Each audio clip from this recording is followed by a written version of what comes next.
Telecuenca, el canal de la ciudad.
Pero el caballero que nos acompaña el día de hoy merece todo el esfuerzo que nosotros podamos hacer para poder compartir su presencia, su visita, pero sobre todo sus opiniones. Una persona de gran valor a quien muchos admiramos, me incluyo en ellos, y que consideramos que es una de las pocas personas en el país que tiene derecho a hablar y a opinar, que tiene toda la credibilidad, y que ese esfuerzo que ha realizado, que esa tarea que ha cumplido, hoy nos da esperanza de que las cosas pueden mejorar en el país, de que se puede avanzar en el tema de aplicar la justicia. Pues quiero con mucha satisfacción presentar al invitado del día de hoy, el licenciado Fernando Villavicencio Valencia, que nos acompaña el día de hoy. Bienvenido, licenciado, gracias por estar con nosotros hoy. Bueno, sus palabras me conmueven realmente. Son muy sinceras. No esperaba de Cuenca tanto. El trabajo mío y de un equipo muy pequeño de periodistas durante años muy difíciles que nos ha tocado vivir, empieza a ver estos frutos, y eso me honra, me pone muy feliz. En nombre de mi familia, mil gracias, de mis colegas, de Cristian Zurita, Cristina Solórzano. Es un grupo muy pequeño de comunicadores sociales. Mil gracias a Cuenca, a los cuencanos, a la espiritualidad Azuaya, que me recibe de esta manera muy, muy especial. Yo estoy acá invitado por algunos sectores de profesionales. Esta tarde, en los próximos minutos, vamos a ofrecer una conferencia para poder, de cara a los cuencanos, decirles qué está atrás de estas investigaciones. No todo se proyecta en los reportajes, hay vacíos. Y también vengo a receptar a los cuencanos, porque tienen muchos sellos de corrupción que aún no han sido destapados, y me han pedido que venga, que me van a dar información, y yo les digo, pues cuenten con mi humilde trabajo. Muchas gracias, y más bien felicitaciones por todo ese esfuerzo que realiza. Ayer hablaba con una persona a quien le comentaba que venía a visitarnos hoy, y decía, transmítale mi emoción, porque es muy valiente, porque está dando la cara por todos nosotros, cosas que a veces no se puede decir, y hay el recelo, pero sin duda usted lo hace con frontalidad, con decisión, pero sobre todo con valor, producto de una investigación certera, producto también de contar con esa calidad expresiva que le permite llegar a todos los públicos. Bueno, quisiéramos conocer un poquito más de Fernando Villavicencio. Yo recuerdo algo cercano al año 1995, que usted empieza a militar en algunos movimientos sociales. ¿Cómo empieza usted esa tarea? Bueno, yo empiezo mi actividad periodística desde jovencito, de los 17 años, con un programa en Radio Difusora Tarqui. A los 18 ingreso a la Facultad de Comunicación Social de la Universidad Central, y yo ya tenía mi programa de radio, que no era un programa de música nomás, era un programa de filo cultural. Siempre estuve inquieto por lo que pasa en el país, en la cultura, y trabajé 8 años en radio, en periodismo, en Radio Difusora Tarqui, hoy ya no existe, y de ahí... En Quito, sí, estuve muy vinculado a los movimientos sociales, preocupado por el destino de los pueblos indígenas, de los trabajadores, de las minorías. Siempre fui un apasionado por el tema de los derechos. muy corto tiempo estuve en Petroecuador 4 años en el área de comunicación de la empresa petrolera y en el área ambiental. Es decir, yo era un poco la antípoda de los extractivistas, ¿no? Ellos iban haciendo huecos, perforando con sus taladros y yo iba señalando y marcando los impactos ambientales. Y es por eso que he sido muy cercano al movimiento indígena, a la defensa del Parque Nacional Yasuní. He sido muy crítico de las actividades extractivas, justamente porque viví y conocí y porque entendí cómo se mueve la maquinaria de la industria petrolera, uno de los mayores negocios corruptos de este país, es que me ha dolido y justamente están ahí en el tema petrolero quizá los mayores aportes periodísticos que he realizado. Bueno, usted empezó denunciando el tema de la intermediación petrolera que lastimaba la economía del país. Claro, imagínense que Correa, lo que hizo Correa, ¿no? O sea, no es que uno le tiene odio gratis, además no hay un odio atrás, lo que hay es una actividad de investigación. Correa se desancla de la economía americana y pasa a engancharse con la economía asiática, China, y promueve endeudamiento agresivo con el Banco de Desarrollo de China, líneas de crédito con el 7 y el 8% de interés. Cuando usted conoce que el Banco Interamericano de Desarrollo, el Fondo Monetario y el Banco Mundial promueven líneas de crédito del 3-4%. Entonces, deuda chulquera, como se dice, pero algo especial que esta deuda es pagada con la provisión de petróleo crudo para a futuro, hasta el año 2024. Entonces, Correa, a cambio de 19.000 millones de dólares que recibió el Estado ecuatoriano hasta el año 2017, comprometió la entrega de 1.204 millones de barriles de petróleo hasta el año 2024, es decir, más allá del periodo de Lenín Moreno. Y aquí viene una particularidad, que el petróleo que le entrega el Estado ecuatoriano a China para pagar esa deuda, se le entrega no a precios de mercado, es decir, no hay licitación para entregar ese petróleo. Entonces, generalmente, cada mes que entregan el petróleo, se entrega con 2 y 4 dólares por barril menos que el precio del mercado. Para que la ciudadanía entienda, si el próximo mes el precio del barril de petróleo está en 60 dólares, de acuerdo con los contratos impulsados por Correa, se entregan en 54, en 56, en 57 dólares. ¿Dónde van esos 3 dólares, esos 4 dólares de diferencia? A los bolsillos de brokers, de intermediarios, liderados por un ciudadano que hoy es uno de los más ricos de este país, Enrique Cadena Marín. Vive fuera, ahora ya ni siquiera puede entrar a Estados Unidos porque le está investigando la justicia americana. ¿Cuánto perdió el país en esta trama de corrupción? 2.000 millones de dólares. Yo cuando regresé de Perú, de mi exilio en Perú el año 2017, fui a visitar al presidente Moreno porque me llamó. Yo tenía un grillete todavía y le entregué al presidente Moreno como 5.000 documentos que explican toda esta trama de corrupción. En esos documentos yo le dije, presidente, aquí están números de cuentas bancarias en paraísos fiscales, donde se presume está una importante parte de la plata que nos han robado en el petróleo. Búsquelo. Me dijo, sí, Fernando, pero te voy a contar algo. Ese ciudadano que tú mencionas me visitó en Ginebra el año 2016. Y yo casi me muero, ¿cómo? ¿Y usted le recibió? Bueno, sí, es que me llevó Santiago Cuesta Caputi. Ah, caramba. ¿Y cómo así? Es que Santiago Cuesta Caputi es compadre de Enrique Cadena Marín. Entonces fue un golpe terrible para mí. Sin embargo, yo esperaba que el presidente Moreno revise esos contratos con China.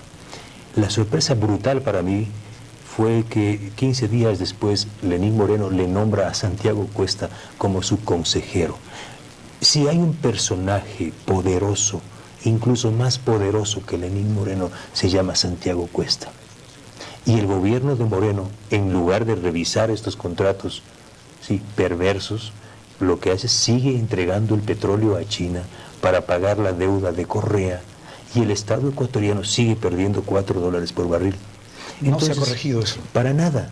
Entonces yo perdí las esperanzas en el presidente Moreno, porque le entregué la misma información al ministro Carlos Pérez, al fiscal Carlos Vaca Mancheno. Se abrió una indagación previa, está más de 2 años la indagación previa y no pasa nada. Entregué a José Serrano en la Asamblea Nacional y nadie quiere investigar ese tema, porque estamos hablando del mayor negociado de la historia, 2.000 millones de dólares.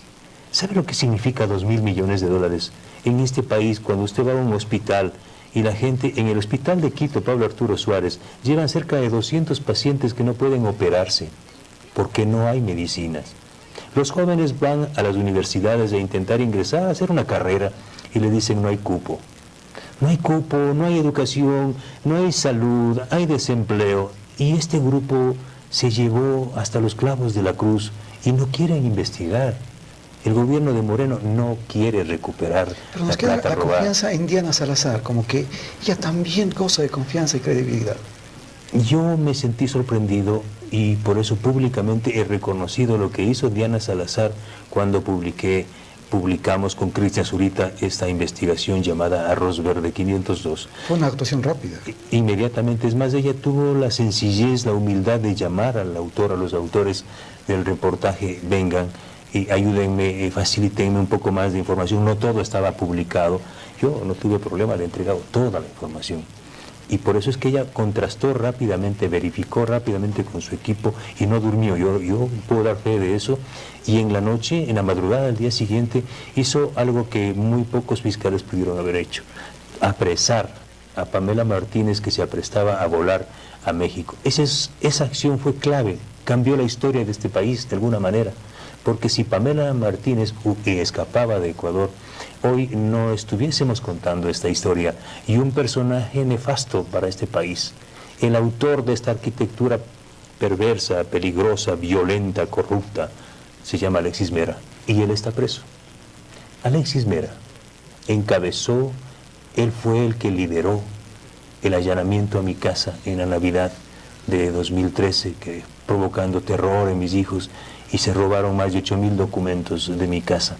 Y la historia es así, vea usted, hay una magia de justicia. Él está preso, con un chaleco fue ayer a la corte, con grilletes, mejor dicho, con esposas. Y yo estoy libre. Esa es la historia. Usted tuvo también un espacio de trabajo junto a otra persona que ha dado también mucho por el país, que es Clever Jiménez, hoy cumpliendo sus actividades de elección popular. ¿Cómo fue ese vínculo con Clever Jiménez y ese trabajo que se logró avanzar, continúa? Sí, yo he realizado mis tareas de investigación periodística y Clever Jiménez un día me dijo, quisiera que vayas a la oficina y que nos des una charla sobre estos temas. Y yo fui, y el único legislador de Pachacuti, habían 6, que le impactó fue a él. A los otros también, pero no tomaron la decisión valiente de él. Yo puedo reconocer de los poquísimos legisladores honrados, honestos y valientes en este hombre chiquito, pequeñito de la región amazónica de Zamora Chinchipe, que le he visto cómo le han pasado y le han pintado los billetes por delante, y él prefirió empezar esta lucha, ¿no? Y luego acompañarnos en el dolor y en el sufrimiento que significó 18 meses de persecución a Carlos Figueroa, a él y a quien habla, vivir casi 3 meses en la selva, en la profundidad de la selva amazónica, en Sarayaku, y probar de esa sabiduría ancestral de ese pueblo que estuvo dispuesto a dar su vida para defender a 3 personas que solo decían la verdad. Y yo recuerdo cómo llegaban los helicópteros con la policía para apresarnos y Correa ordenó a los militares que hagan incursiones armadas para apresar a 3 personas y iban a provocar un enfrentamiento violento con la población de Sarayaku. Ese pueblo se jugó. Sí, ese pueblo honró su valentía, su dignidad por los 3. Y luego salimos y permanecimos más de 1 año en la clandestinidad, movilizándonos en las cajuelas, yo en la cajuela de los vehículos, esperando que horas llegan a golpear las casas donde estábamos. Yo estuve separado de mi hijo, de mi familia, casi 4 años. Yo le dejé a mi hijo de 1 año, 4 meses, 5 meses, cuando allanaron mi casa y fui a Estados Unidos a pedir medidas cautelares. Y desde ahí no le volví a ver a mi hijo sino cuando ya tenía 6 años. ¿Y quién es el responsable de eso? Rafael Correa. Él nos procesó. Alexis Mera. Aquí nos acompaña Carlos Figueroa, está conmigo. Carlos Figueroa fue apresado. Él era el médico de cabecera de su madre que tenía cáncer. Carlos regresa de Sarayaku, regresamos principalmente por él, porque él quería ver a su madre. Le apresan en Quito. Y su madre viviendo los momentos terribles del cáncer. Cuando él estaba en prisión en la cárcel 4, en la misma habitación que hoy está Alexis Mera, su madre fallece. y le dan 10 minutos para que vaya a ver el cadáver de su madre en la funeraria. Iba con un operativo de 20 hombres armados, ve a su madre y también ve un ramo de flores que le envió Fernando Alvarado. Así actuaba ese gobierno, o sea, al mejor estilo de Al Capone, que enviaba flores a sus víctimas. Y todo se paga en esta vida. Si no opera la una justicia, opera la otra. Correa está prófugo y Mera está preso. Tiene ese tema del 30S, también otro tema que sin duda fue cuestionado y criticado. ¿Qué mismo pasó ese día, el 30S? Mire, yo trabajé una investigación periodística larga, y Clever Jiménez, que era siempre un valiente, y Carlos Figueroa, que era dirigente médico, que él es médico, dijo, ¿por qué no firmamos nosotros? Porque atacaron un hospital, y atacaron un hospital ni en tiempos de guerra.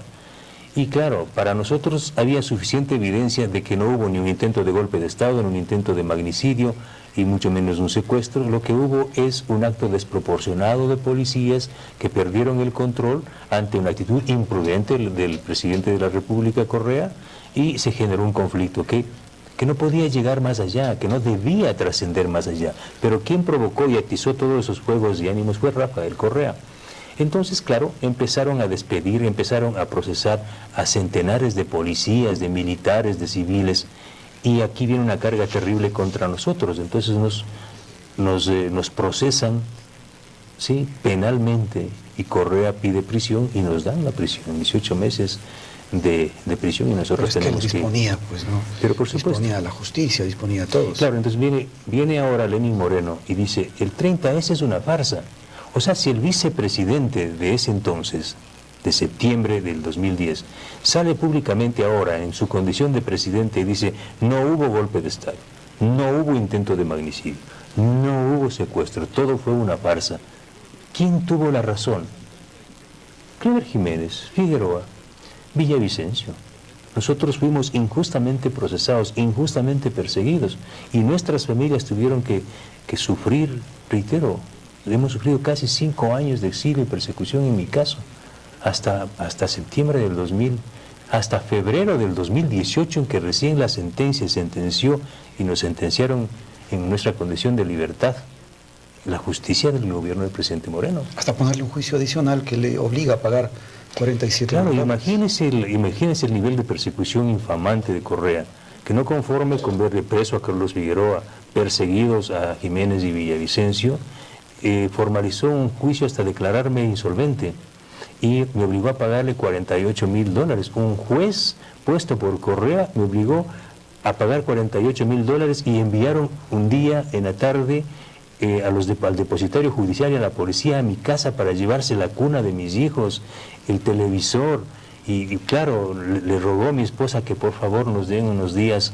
para pagarle los $48,000, y se hizo una colecta pública en redes sociales, logramos recuperar como $17,000 gracias al apoyo ciudadano, y el resto pedimos a familiares y amigos, empresarios que nos prestaron hasta completar los $48,000 que hoy estamos incluso pagando para entregarle a Rafael Correa. Rafael Correa se llevó ese dinero de mis hijos, yo no tengo dinero para regalarlo, y él se llevó muy orondo y muy campante $48,000.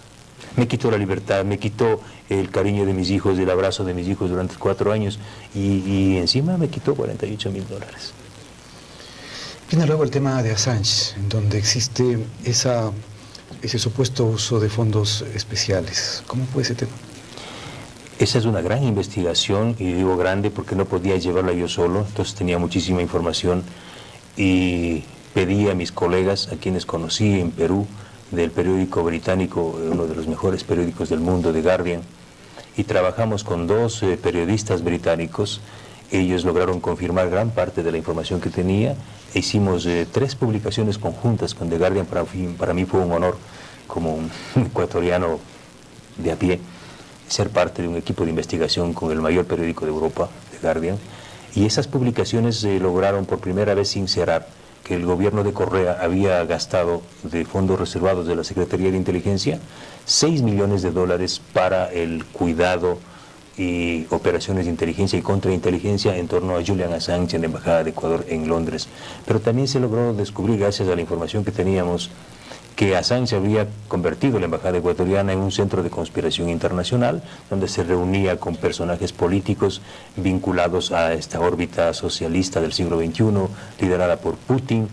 Y quizá lo más importante es que descubrimos fue el ingreso de más de 800, cerca de 900 personalidades sospechosas a la embajada, y la filtración de los correos electrónicos de la señora Hillary Clinton desde el portal Wikileaks por parte de Julian Assange, lo cual sin duda afectó gravemente en las elecciones de los Estados Unidos y, según el Partido Demócrata, provocó la derrota de su candidata y el triunfo de Donald Trump.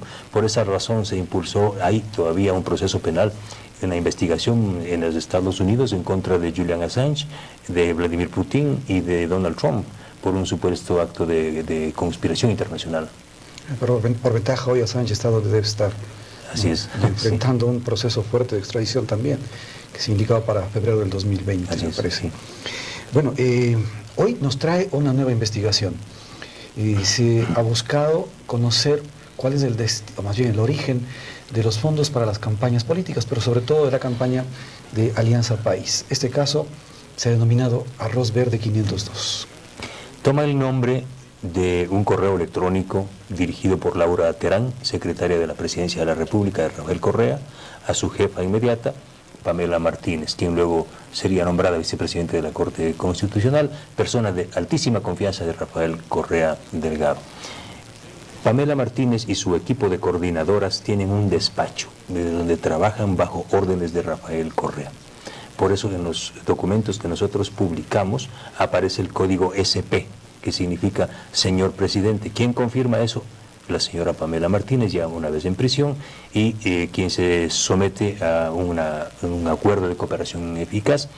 Ella, como parte del acuerdo de cooperación eficaz, dice: vayan allá en mi departamento, y tras de la chimenea existe un cuaderno donde están estas anotaciones. Entonces, claro, la Fiscalía va y encuentra este cuaderno. Este cuaderno de Pamela Martínez permite confirmar que todo lo publicado en La Fuente y en Mil Hojas es milimétricamente perfecto. Luego declara el señor Gustavo Bucarán, quien fue parte de la campaña de Viviana Bonilla, dice exactamente: en tal día, tal hora y en tal lugar me entregaron $100,000 para la campaña de Viviana Bonilla. Eso escribimos nosotros textualmente en el reportaje.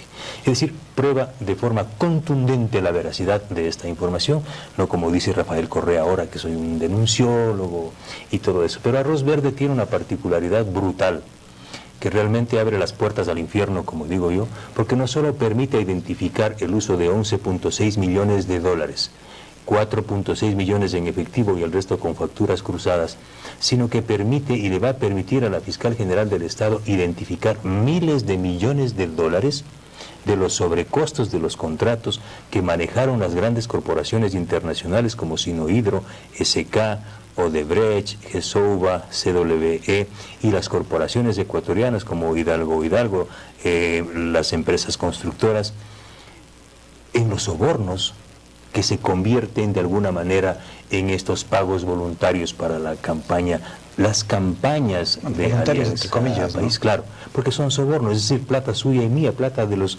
ecuatorianos. El acuerdo entre privados que decía. Que, como decía Correa, ¿sí? Pero aquí hay un hecho importante. ¿Quién investigó a Odebrecht? ¿Por qué fue sentenciado Jorge Glass? Por el delito de asociación ilícita. Así es. Es decir, no le sentenciaron con el objeto de la asociación ilícita. No es que Glass se asoció con su tío para ir a tomar cerveza o jugar macateta. Ellos se asociaron para delinquir. Pero ¿por qué el fiscal Carlos Vaca, asesor de Correa y compañero de Pamela Martínez en la presidencia, no descubrió el objeto para la asociación ilícita? Porque ellos fueron a tapar en Brasil. Entonces, lo que acabamos de descubrir es esto: que todo el equipo asesor de Correa, que trabajaba en la presidencia y que fueron los que cocinaron el Arroz Verde, pasaron a trabajar en la Fiscalía, liderados por Carlos Vaca. ¿Quién recibió la plata a nombre de Alexis Mera, la plata de Odebrecht que le entrega en el despacho la señora Pamela Martínez? El señor Espinosa, Pedro Espinosa, abogado asesor de Alexis Mera, quien pasa a trabajar con Carlos Vaca en la Fiscalía, y es el hombre que viaja a Brasil a investigar a Odebrecht. ¿Cómo es esto? El ciudadano que recibe el dinero de Odebrecht va a nombre de la Fiscalía a investigar a Odebrecht. En Cuenca no sé si dicen esto, pero en Quito sí se dice, eso es como amarrar al perro con longaniza, o poner a Drácula a cuidar el banco de sangre. Otro de los asesores presidenciales que pasa a la Fiscalía a investigar el caso Odebrecht es Santiago Andrade, asesor de Correa, a quien le nombran director de Asuntos Internacionales de la Fiscalía, es decir, el que recibía y enviaba los documentos a Brasil por el caso Odebrecht. Por eso yo le pido a la fiscal Diana Salazar que investigue y primero que limpie su cuarto, que limpie la Fiscalía y que investigue a Carlos Vaca y a su equipo de asesores que investigó el caso Odebrecht, porque ellos dejaron poniendo candados en el caso Odebrecht para que no lleguen jamás a Correa. ¿Qué hace Arroz Verde? Arroz Verde dinamita los candados de Vaca y dice, hey, ¿quién autorizó que le entreguen la plata a Alexis Mera? Fue Rafael Correa y Jorge Glass. Es decir, el puente, se vinculan, ¿no? Lo que Vaca no quiso encontrar, lo que Vaca tapó, Arroz Verde lo destapa. Y aquí está el cuaderno y aquí está Arroz Verde. Por eso yo le puedo decir ahora, la fiscal Diana Salazar tiene las armas en su mano para sindicar a Rafael Correa en estos delitos de Arroz Verde. Y Correa tendrá que estar preso junto a Alexis Mera. Pero ahora, esta polvareda que se levanta con esta investigación que le hacen junto con Cristian Zurita, le ha motivado que lo llamen corrupto. ¿Qué decir ante esto? Mire, yo conversaba con Cristian hace 15 días. Nosotros no esperábamos que Lenín Moreno o algún funcionario del gobierno diga, gracias señores periodistas por dar haciéndonos el trabajo que nos hacemos nosotros, más o menos así, ¿no? O incluso la Fiscalía, pero la fiscal se ha portado condescendiente y ha cumplido su trabajo. Pero el gobierno, ¿qué es lo que hace el gobierno de Moreno? Principalmente un asesor, el compadre de Enrique Cadena Marín, Santiago Cuesta Caputi. Santiago Cuesta Caputi levanta una estrategia utilizando el CIES, que es el Centro de Inteligencia, es decir, la inteligencia del Estado y la Unidad de Análisis Financiero. En lugar de ir a investigar a los delincuentes de cuello blanco que aparecen mencionados en nuestros reportajes, ¿a quiénes van a investigar? A Zurita y a Villavicencio. ¿Quién financia a Villavicencio? ¿Quién financia a Zurita? Y fundamentalmente, ¿quiénes nos entregaron la información? Es decir, en una forma perversa, intentan descubrir y llegar a nuestras fuentes, lo cual es un delito, porque atenta con la columna vertebral del periodismo de investigación. Usted y yo como periodista no podemos jamás develar nuestras fuentes. Ahora, Santiago Cuesta dice, no publicó todo lo que estaba en los documentos. Él dice eso. Claro que no publiqué todo, porque periodísticamente uno no puede en un reportaje publicar todo. Esto no es de amontonar ladrillos. Uno hace periodísticamente, eso se estudia, señor Cuesta. No es como usted amontonar coimas, no señor. Esto se estudia bonito, se organiza bonito y se publica. Por eso hicimos 2 reportajes. Y los otros nombres que faltaban, publicamos en el segundo reportaje. Lo que queda claro es que lo que queda claro es que él tenía la información y él se guardó la información. ¿Y saben por qué? Porque él aparece en el arroz con leche, en el postre. Su nombre aparece ahí porque fue él quien pasó el sombrero para financiar la campaña de Lenín Moreno. Él llevó a 19 empresarios ecuatorianos a Ginebra el año 2016, quienes hicieron aportes a la campaña, y esos aportes no están declarados y eso es un delito. Él mismo, en respuesta a un reportaje de La Fuente, él le confiesa al señor periodista Anderson Boscán de La Posta que él pagó de su bolsillo los honorarios del famoso y costoso consultor internacional Jordi Segarra. Y él se pegó un tiro en la cabeza. ¡Pah! Porque si él pagó de su bolsillo, tiene que explicar de dónde salió la plata. ¿Quién le puso la plata en su bolsillo? Que no hace poco. Jordi Segarra cobrará mínimo $1 millón, ¿sí? ¿Quién le puso la plata en el bolsillo de Santiago Cuesta para pagar a Jordi Segarra? Y segundo, ¿el señor Cuesta declaró ese dinero en el Servicio de Rentas Internas en Ecuador? No declaró. Tampoco declararon al Consejo Nacional Electoral. Hoy la Fiscalía le está investigando. Entonces, él tiene terror y por eso ataca a Villavicencio, por eso ataca a Zurita, porque sabe que el arroz verde le llega a él a través de arroz con leche. que llega, o de yogur. Ahora hay el otro tema de los INA Papers. ¿Cuál es el origen de estos famosos INA Papers? Vea, otra vez nosotros aparecemos en el escenario, ¿no? Es un primer reportaje de noviembre del año 2018 que se origina en la investigación sobre el contrato de Coca-Cola Sinclair.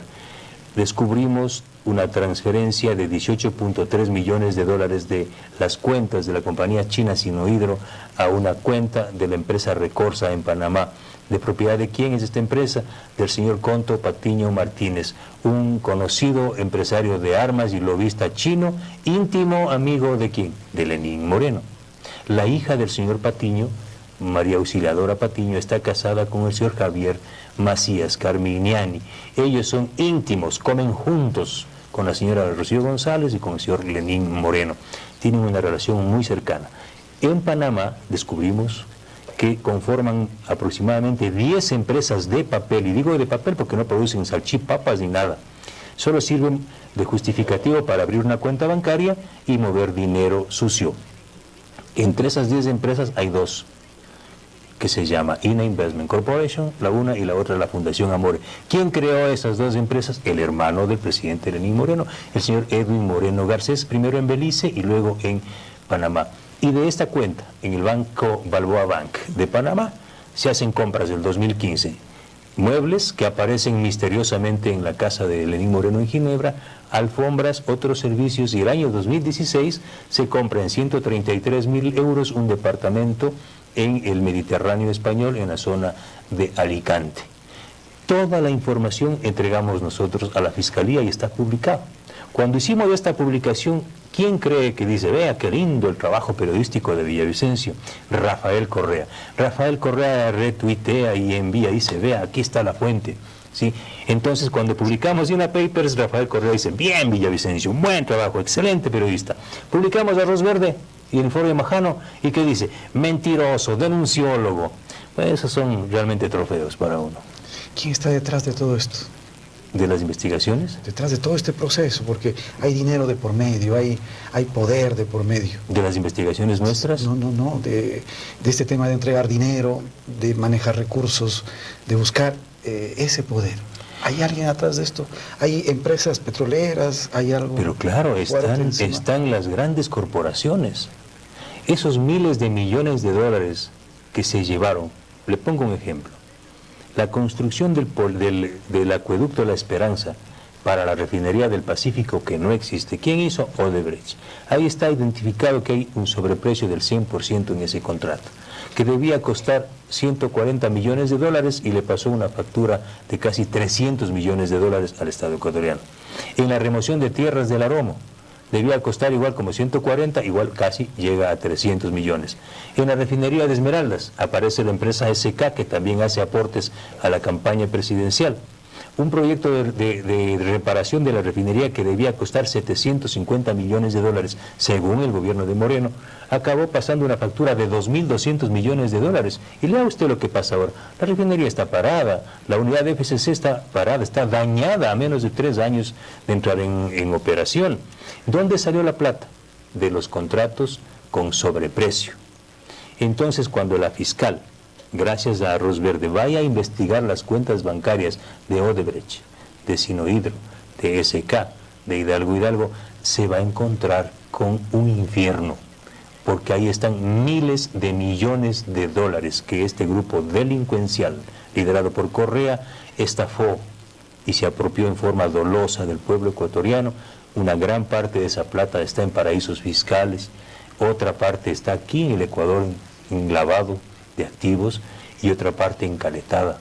Es decir, estamos hablando del mayor despojo de la historia de este país. El Banco Interamericano de Desarrollo está hablando de 70.000 millones de dólares. La Comisión Anticorrupción habla de 35.000 millones de dólares de pérdidas.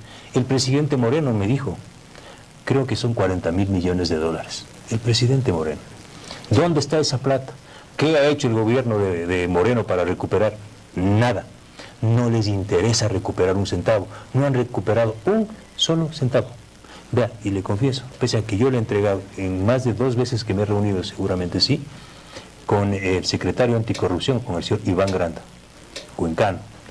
Yo me he reunido con él, él me ha pedido, le he entregado centenares de documentos de Petrochina, de Refinería Esmeraldas, de Refinería del Pacífico, de Worley Parsons, y me ha dicho: Fernando, la próxima semana vamos a iniciar la acción penal. Ya son 5 meses, son 6 meses, nada. Por eso yo no creo en esa cirugía mayor del gobierno del presidente Moreno. Usted nos hablaba mucho de Enrique Cadena Marín, pero realmente, ¿quién es él? Enrique Cadena Marín es un viejo empresario que empezó con contratos en telecomunicaciones. ¿Se acuerda usted de Allegro? Claro. Allegro era una marca de la operadora de Telexa, sí, estatal. Entonces Telexa contrató una empresa privada que se llama B-Advisor, y esta empresa B-Advisor es la que trajo la marca Allegro. ¿Quién era el dueño de B-Advisor? Enrique Cadena Marín. Se generó un perjuicio de 220 millones de dólares según Contraloría, que llevó a la quiebra prácticamente a Telexa, y luego pasó a llamarse la Corporación Nacional de Telecomunicaciones, que es CNT. Esas pérdidas de 220 millones de dólares son principalmente por responsabilidad de Enrique Cadena Marín. Este señor se fue del país, nadie le ha procesado, y en los procesos abiertos en todos ha ganado. Luego del 2007, ya con el gobierno de Correa, este señor, en lugar de responder ante la justicia, aparece como el gran intermediador, como el lobista de las grandes empresas chinas, de Petrochina, Unipec y también de Petrotailandia, que son las empresas que reciben el petróleo del gobierno para pagar la deuda externa a los bancos chinos. ¿Qué hace Enrique Cadena? Contrata los buques, ¿a quién?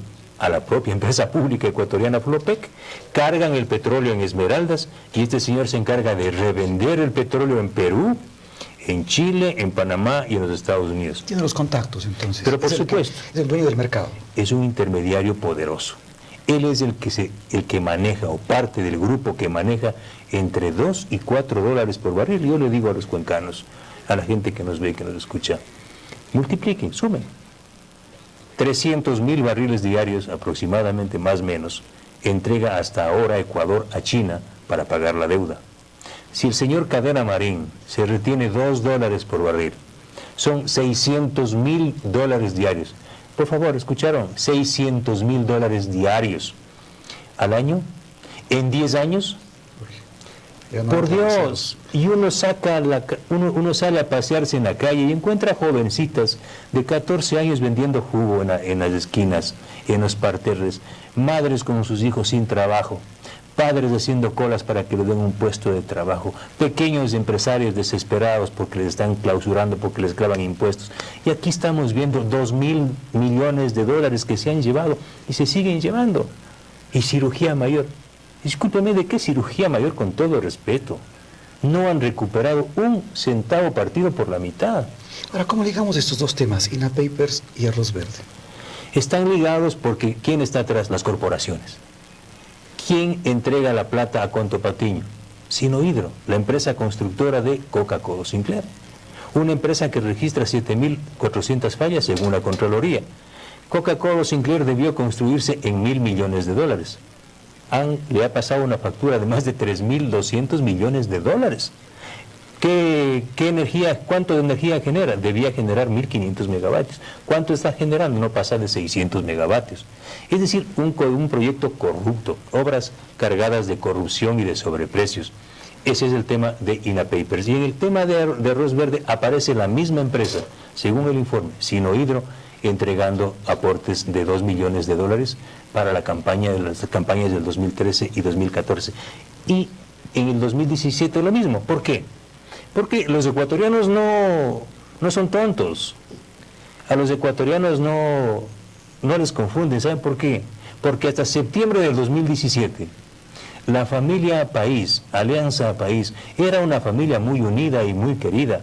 Siempre aparecía Rafael abrazando así en su regazo a Lenin, y al otro lado Jorge Glass. Comían, dormían juntos, hacían chistes, bailaban juntos, se feriaron juntos la patria, y luego empiezan a pelearse porque dice, si yo sigo con este Rafael voy a acabar en el tarro.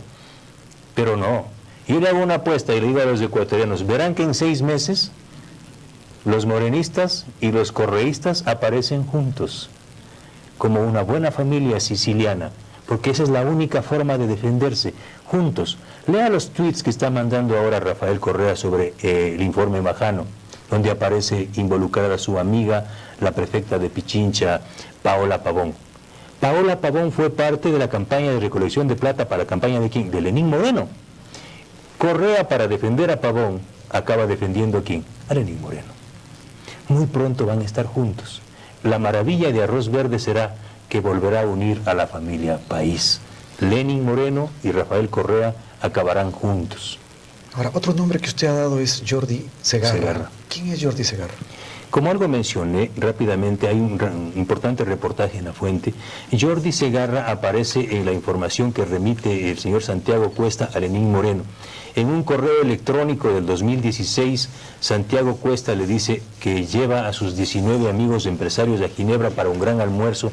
Ellos van a financiar parte de la campaña de Lenín Moreno, se entiende. Y un párrafo final que señala: también le llevo al famoso consultor internacional Jordi Segarra, quien ha asesorado campañas como la de Barack Obama en Colorado y otras. Es decir, es un costosísimo asesor internacional de imagen. De alta calidad. Y dice ahí en una parte textual, pueden entrar a La Fuente, yo no estoy mintiendo, dice más o menos así: los honorarios de Jordi Segarra ya están pagados por un aportante anónimo de los Estados Unidos. ¿Quién es? ¿Quién es? Enrique Cadena Marín. Enrique Cadena Marín aparece en muchos documentos, pero esto que voy a contar es doloroso y está publicado y lo he dicho en otros medios. Lenín Moreno, como representante de Naciones Unidas para las Discapacidades, en agosto del año 2016, firma en papel membretado de las Naciones Unidas un pedido dirigido a Enrique Cadena Marín, donde le dice que aporte económicamente para la reconstrucción de Manabí. Es decir, le estaba pidiendo a un mafioso, y digo con mayúsculas, porque Lenín Moreno para agosto del año 2016 ya sabía, ya había leído, como cualquier cristiano ecuatoriano, los Panama Papers. Diario El Universo hizo 7 publicaciones, si no recuerdo, donde se dice así, en titulares de 5 columnas: Enrique Cadena Marín recibió $1, solo él, $1 por cada barril de petróleo de Petrochina. O sea, no era Villavicencio. Yo había denunciado desde el 2009 esto, pero ahora vino una filtración masiva, que son los papeles de Panamá, a confirmar con documentos que el señor Enrique Cadena Marín estaba recibiendo plata de la corrupción petrolera.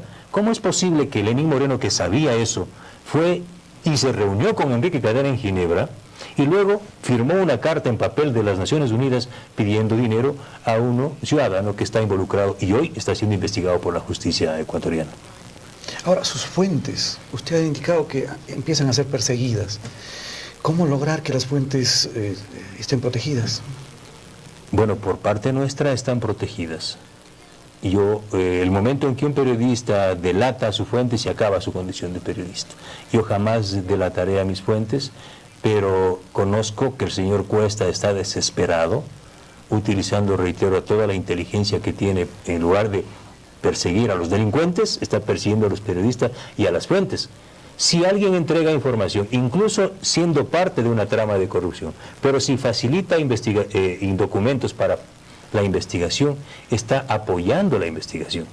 La Fiscalía no investigó a Arroz Verde. ¿Quién investigó a Arroz Verde? Zurita y Villavicencio. ¿Quién investigó Petrochina? La Fiscalía no. Zurita y Villavicencio. ¿Quién investigó Refinería Esmeraldas? Villavicencio. ¿Quién investigó Refinería del Pacífico? Villavicencio. ¿Quién investigó a Tomislav Topic? ¿Quién hizo la primera publicación en este país sobre los $22.8 millones que se transfirió de parte de Odebrecht a la compañía Globe International de Hong Kong? ¿Quién? Lo hizo Villavicencio. Es decir, están persiguiendo al periodismo otra vez, al mejor estilo del correato. Ahora, hay gente que le odia también. Pero por ¿Qué decirles a ellos? Gracias. ¿Cómo tomar eso? Pero gracias. O sea, si los correístas, si los que se robaron la plata, si los que se llevan $2 por barril de petróleo, me quisieran, yo estuviese muy preocupado. Y yo me siento el hombre más feliz de saber que los delincuentes de cuello blanco me odian, créanme. Me hace profundamente feliz. Ahora, este tema de Arroz Verde y demás cosas ha sacudido la política ecuatoriana. Yo recuerdo cuando se filtró un documento también de Eduardo Mangas, que había conversado aquí en la gobernación de la SUAY, Y en ese audio que se filtró... Que lo filtré yo mismo. Claro, ya ves, claro. Entonces, allí se da a conocer lo que venía, lo que se está viviendo. Claro, ese audio llegó a mis manos y dije, caramba, qué terrible, porque en ese audio Mangas hace una confesión histórica. Tremenda.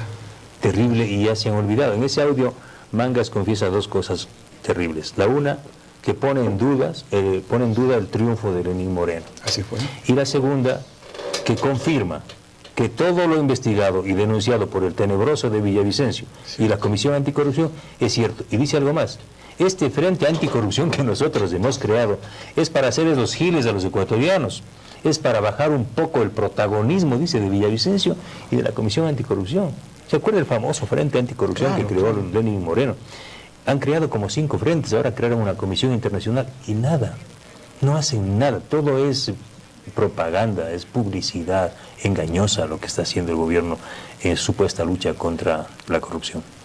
Ahora, usted en algún momento habló de chats que tenían para comunicarse entre ellos y habla del chat llamado Chaleco. Ah, eso es importante. Yo hablé con Mangas, porque uno como periodista tiene que hablar con todos. Ese es el trabajo del periodista, no es un tema de que me guste y me caiga mal, no. Si yo le llamé a Eduardo Mangas, está en Nueva York, y le dije, bueno, tengo esta información sobre Assange, tengo esta información así, asado. Y claro, yo pude confirmar con las fuentes que había un interés de un grupo del gobierno de Moreno de sacar a Mangas. Este grupo estaba liderado por Santiago Cuesta, que es el gran privatizador. Mangas estaba opuesto a las privatizaciones. Eso me ha comentado él mismo. Y claro, él me ha comentado de que había un chat donde estaban los pupilos seguidores de Moreno, y ahí estaba Santiago Cuesta, Gustavo Larrea, la señora Adum, el señor Bueno, Lenín Moreno, alguien más, ¿sí? Y no estaba Mangas, por eso lo llamaron ellos Chaleco. No tenía mangas. Chaleco sin mangas. Y luego Mangas, claro, cuando yo difundo el audio, Moreno aprovecha la oportunidad y le tumba a Mangas, y le saca a Mangas. Entonces, claro, entiendo que Mangas y su esposa, María Fernanda Espinosa, se sienten absolutamente desprotegidos y de alguna manera traicionados, porque ellos fueron parte de su familia en Ginebra. O sea, hay una profunda relación de amistad entre Lenín Moreno y su familia con Eduardo Mangas y María Fernanda Espinosa. Y claro, de lo que yo conozco, Eduardo Mangas se sintió muy mal, porque Lenín Moreno aprovechó la filtración del audio para decir, Eduardo, chao. ¿Y quién viene? Venga, Santiago. Entonces un poco Eduardo Mangas me dice, el culpable de que yo salga fuiste tú, Villavicencio. Y ahora tú te encargas de resolver la suerte de Santiago Cuesta, porque él está ahí por tu culpa. Bueno, no tanto así, pero más o menos. Sí. Ahora, usted anunció en poner una acción legal en contra de Santiago Cuesta. Está presentada, sí. Está presentada hace 15 días. Es una acción por haber difundido de forma calumniosa y temeraria información reservada de mi familia, además falsa, como no han podido encontrar nada malo en mí. Porque Correa me investigó mucho. Correa me investigó todo, a mi familia igual, pero Correa no era tan torpe. Correa era un personaje inteligente. Él no se atrevió a hacer lo que hizo Santiago Cuesta, a decir, mire, el hermano de Villavicencio tiene 4 millones de dólares depositado en sus cuentas en 8 años. Ah, claro, ¿y qué? ¿En qué? En 3 restaurantes que tiene desde hace 30 años mi familia, mi hermano. Entonces, si en 3 restaurantes él vendió en 8 años 4 millones de dólares, ¿sí?, significa que cada restaurante factura al día $500. ¡Qué delito! Es un empresario pequeño. Ojalá existan miles de empresarios, emprendedores que den trabajo a la gente. O ahora tener un negocio es un delito. Yo no soy funcionario público, yo no vivo del Estado, no he perjudicado un centavo al Estado ecuatoriano. La única indemnización que he recibido fueron $17,000 hace 20 años, por 5 años o 4 y medio que trabajé en el sector petrolero, y una indemnización legítima. Con eso Correa salía todos los días, y ahí está Villavicencio que se ha llevado $17,000, es lo único que yo he recibido del Estado por una indemnización por despido intempestivo el año 2000. Cuando le llega información a usted, información así tan fuerte y de tanto contenido, que hace ver que hay corrupción a todo nivel, ¿usted duda en publicarla o enseguida se pone a trabajar y la publica? No, primero dudamos. O sea, a mí me ha llegado incluso información falsa, y yo jamás, porque eso han intentado uno llega a la información, uno tiene que entrar a un proceso de verificación de la información, contrastar la información. Por eso de los 150 reportajes que yo he publicado en los últimos 8 años, casi ninguno me he equivocado. Hay pequeños errores productos de un sistema que en el propio gobierno de Correa era imposible acceder a la información, pero yo he hecho lo posible y me he esforzado mucho y me esfuerzo cada día más por hacer un periodismo, un trabajo mucho más eficiente y profesional. Arroz Verde es la prueba contundente de que es milimétricamente perfecto. Bueno, preciso. Ahora, esta noche usted tiene un importante compromiso, viene a compartir los casos emblemáticos de corrupción de este gobierno del siglo XXI de estos últimos 10 años. Sí, me han pedido, y es la primera vez que hay un pedido de esa naturaleza, no es un asunto político, es un asunto de organizaciones sociales, que quisieran conversar y que expliquemos qué más, qué está atrás de eso, porque lo que publica la prensa, como es un caso tan grande, no siempre está todo, y yo digo encantado. Y la otra razón es también recibir de la sociedad civil documentos y alertas y señales, porque el periodista debe hacer eso. El periodismo moderno ya no se queda en escribir mi reportaje y me voy a tomar un café, no. El periodismo moderno se juega por la gente. En eso estamos. Por ejemplo, los casos en Brasil, el periodismo en Argentina, en los cuadernos de los Kirchner, son los periodistas que se juegan. O en el caso del Perú, IDL Reporteros, un periodista, Gorriti, Gustavo Gorriti, se ha jugado, tiene presos a 4 expresidentes y se suicidó Alan García. El trabajo principal no es de la Fiscalía, es del periodista Gorriti en Perú. ¿En dónde es esta disertación? Esta es a las 18 horas el día de hoy en el auditorio del Colegio de Abogados de la SUAY. Están invitados, vayan. Ahora, ¿qué esperanza nos quedan de cambio? ¿Qué hacer? ¿Cuál debería ser la actitud? ¿Qué piensa usted que debe hacerse para cambiar este país? Yo creo que tenemos que transformar radicalmente todo. Todo el sistema sanguíneo del Estado está corrompido, está podrido, desde arriba hasta abajo. Las Cortes de Justicia, las Fiscalías, el Consejo de Participación, la Asamblea, el Ejecutivo. Si durante 10 años hemos tenido presidentes de la República, vicepresidentes, asambleístas, alcaldes y prefectos elegidos con plata de la corrupción, ¿qué hemos tenido? Hemos tenido gobiernos ilegítimos. Hemos tenido gobiernos ilegítimos. Es decir, esto no puede continuar. Los empresarios tienen que ponerse la mano en el corazón y no volver a repetir esto. No pueden financiar a gobiernos corruptos. Imagínense lo doloroso que es que un grupo de empresarios haya financiado a una dictadura, esa dictadura que persiguió a los 10 de Luluncoto, que persiguió a los del 30S, que persiguió a los campesinos y a los indígenas araguros. Esos empresarios deben estar realmente preocupados, porque hay muy buenos empresarios en este país. La gran mayoría de empresarios son gente buena, que con seguridad no han podido hacer muchos negocios durante el correísmo, y se exige hoy un nuevo Estado, una nueva sociedad que respete los derechos. Yo creo que en este país se va a cambiar las cosas cuando se ponga la ética por delante. Si la ética no va delante de la política, no va a pasar nada. Si seguimos peleando desde nuestros espacios, de nuestra baldosa ideológica, no va a pasar nada. Creo que es momento de poner los grandes ideales adelante, los ideales de libertad, de democracia, esos ideales, y dejar esos espacios de la ideología, ¿no?, de derecha, de izquierda, a un lado. Tenemos que unirnos como patria, porque siempre vamos a vivir en este país de diferentes. La única forma de existir es siendo diferentes. Ahora, usted publicó también un listado de empresarios que se reunieron con el presidente Lenín Moreno, que había sido un listado armado por Santiago Cuesta también. Claro, 19 empresarios, y eso es lo que le comunica a Santiago Cuesta al presidente Moreno, y dice, estos empresarios van a viajar y son gente. Lo especial de este listado es que Santiago Cuesta, va a quedar claro para la gente, dice, este empresario facturó este año 600 millones, este otro vendió este año 345 millones. ¿Cuál era el motivo de poner las cifras que había? Es lo que llama la atención. Claro, o sea, ¿qué es lo que querían? Creo que a la gente le queda claro lo que querían, ¿sí? De acuerdo a tal nivel de ventas, tal nivel de. Pero claro, ese es un proceso de investigación que la Fiscalía está llevando ya adelante. Lo que sí queda claro y lo que nosotros sí hemos confirmado es que no se han reportado estos valores, estos aportes al Consejo Nacional Electoral. Pues bien, No sé si algún tema adicional queda por conversar, Fernando. No, me siento muy agradecido de la sociedad azuaya, de la sociedad cuencana. También estuvimos en Loja recientemente y creo que hay un despertar de la gente quiere un cambio radical, quiere que se investigue y principalmente quiere que se recupere lo robado. No será exitosa la lucha contra la corrupción si no se recupera lo robado. Esta patria no será completa si no recuperamos todo el patrimonio que se han llevado estos grupos mafiosos que nos gobernaron. Felicitaciones por todo ese trabajo. Y no se sienta solo. No se sienta solo. Yo sé que no estoy solo. Hay gente que está con usted, que le está apoyando y que está valorando todo el esfuerzo que usted hace. Sí, por eso no me voy a callar y no me van a callar. Muchas gracias. Gracias por habernos visitado hoy. Nos ha hecho realmente un honor muy grande compartir el día de hoy este espacio. Y a ustedes también, amigos, agradecerles por habernos permitido llegar hasta cada uno de estos hogares en un horario no el acostumbrado, pero que sin duda merece esa atención nuestro invitado.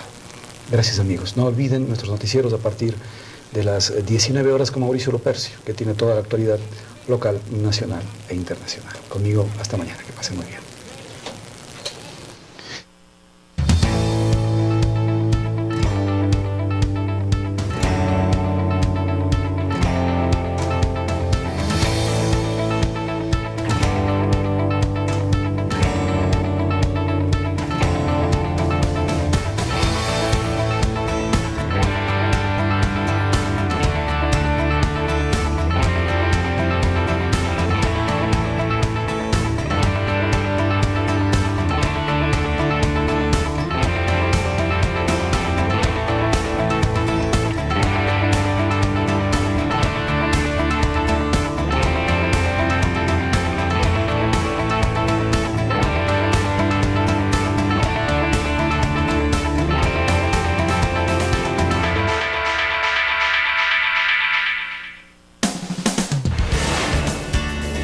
De espacio publicitario. Telecuenca, el canal de la ciudad.